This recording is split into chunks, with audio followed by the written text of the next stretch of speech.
สบายดีมื้อนี้อยู่ละลาเซ็งๆเนาะสิมาอัดคลิปวิดีโอแนะนำอุปกรณ์ควบคุมเครื่องใช้ไฟฟ้าภายในห้องด้วยคำสั่งเสียงหรือว่าโทรศัพท์มือถือเปลี่ยนห้องธรรมดาของเฮาเนาะให้กลายเป็นสมาร์ทรูมก็ใช้เองมาหลายมื้อแล้วเนาะเห็นว่ามันสะดวกสบายดีเลยอยากมาแชร์ให้หมู่คู่ได้เบิ่งกันเนาะมาเบิ่งวิธีการควบคุมกันเลย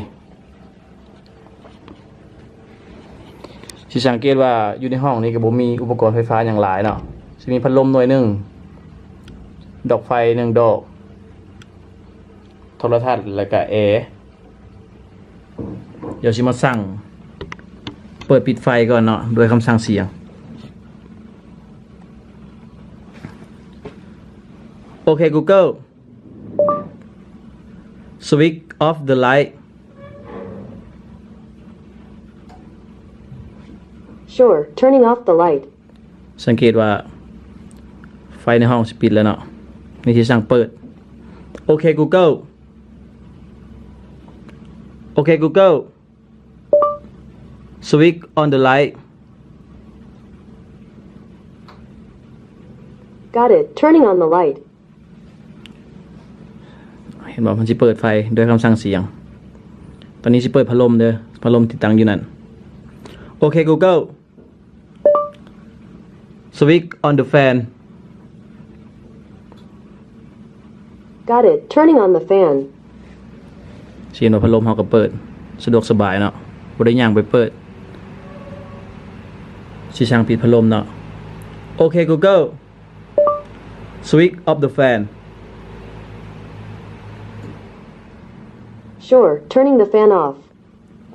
ปิดพัดลมเนาะ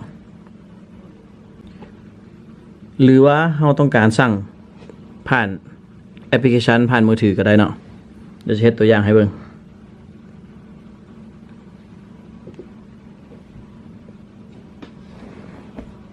เราก็เปิดแอปเข้าไปเลยเนาะสมมติว่าต้องการปิดไฟ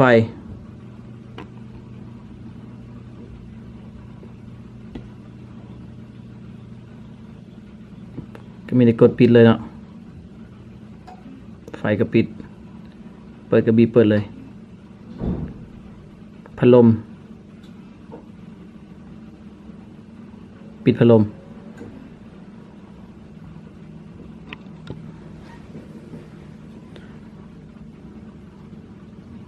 ต่อมาก็สิมาควบคุมโทรทัศน์เนาะกับแอร์สิมาสั่งเปิดแอร์เนาะโอเค Google turn on AC Okay, on AC.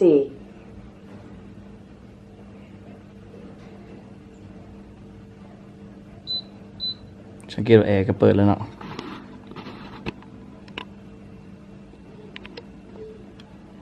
ต่อไปสั่งเปิดโทรทัศน์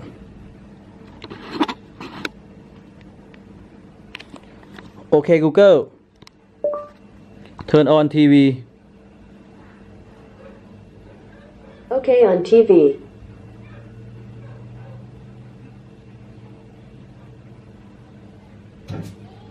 จะขึ้นสารนึงเนาะโทรทัศน์รุ่นเก่าภาพมันจะนานขึ้น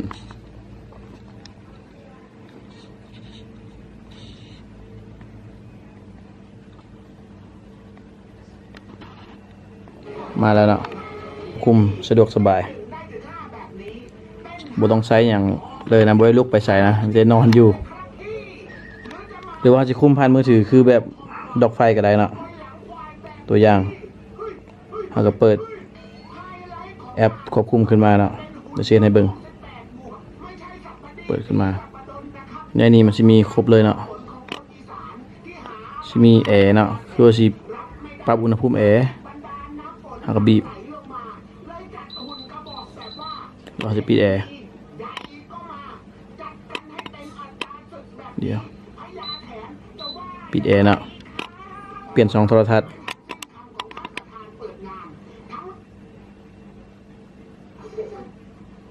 ปิดโทรทัศน์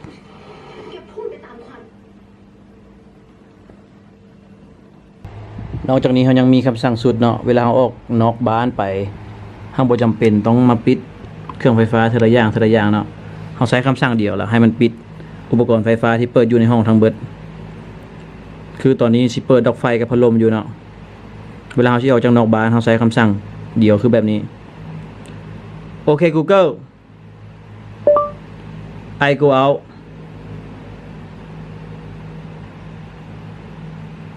Good luck, Joe. สังเกตว่ามันจะปิดพัดลมกับดอกไฟให้เราหากออกไปเฮ็ดเวียกเวลาเรากลับเข้ามาเฮือนเราก็ใช้คำสั่งโอเค Google come back room Hello, Joe. มันก็สิเปิดไฟเปิดพัดลมให้เราเนาะพอเราตั้งไว้ถ้าเราตั้งให้มันเปิดแอร์กับดอกไฟมันก็เปิดให้แบบนั้นนอกจากนั้นยังมีคำสั่งเวลาตอนเช้าเนาะอากาศมันหนาวเราเปิดแอร์นอนเนาะเราขี้ค้านปิดแอร์แล้วที่ลุกไปเปิดพัดลมเราก็ใช้คำสั่ง Good morning แบบนี้มันก็เปิดมันก็ปิดแอร์ให้เราแล้วก็ไป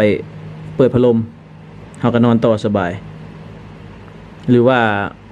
กลางคืนเฮาสินอนเฮาขี้ค้านหลายขี้ค้านลุกไปมอดไฟ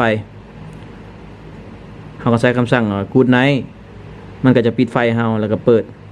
เพลงกล่อมนอนให้เฮาเนาะตัวอย่างโอเค Google Good night Good night, Joe.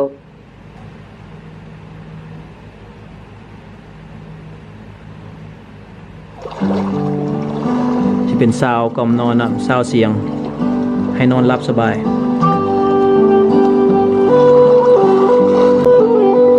โอเค Google stop music สั่งให้มันปิดเพลงเนาะนอกจากนั้นท่านยังสั่งให้มันเปิดเพลงใน YouTube เป็นอย่างใดเนาะตอนนี้สั่งเปิดไฟก่อนโอเค Google โอเค Google switch on the light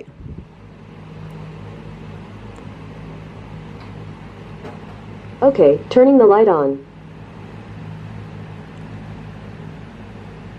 หรือว่าเขาจะสั่งเป็นภาษาไทยก็ได้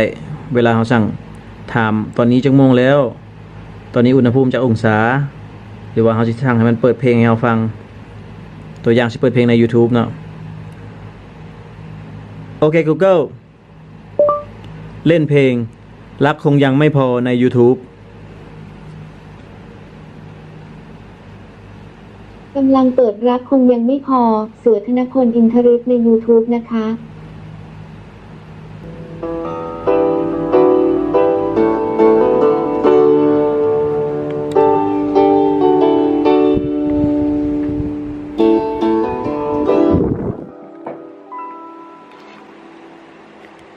โอเค Google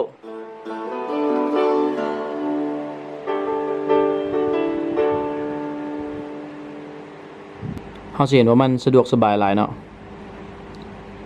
เกือบสิบ่ได้จับหยังเลยเนาะมีแต่นอนอยู่แล้วก็ใช้คำสั่งเสียง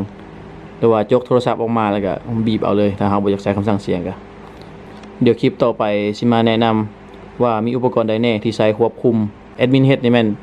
ถึกหลายเนาะบ่ฮอด 2-3 แสนซ้ำอุปกรณ์ที่มานำใช้ในการควบคุมนี่เดี๋ยวสิมาให้เบิ่งแต่ละอย่างว่ามีหยังแน่ถ้าใครสนใจก็เจอกันในคลิปต่อไป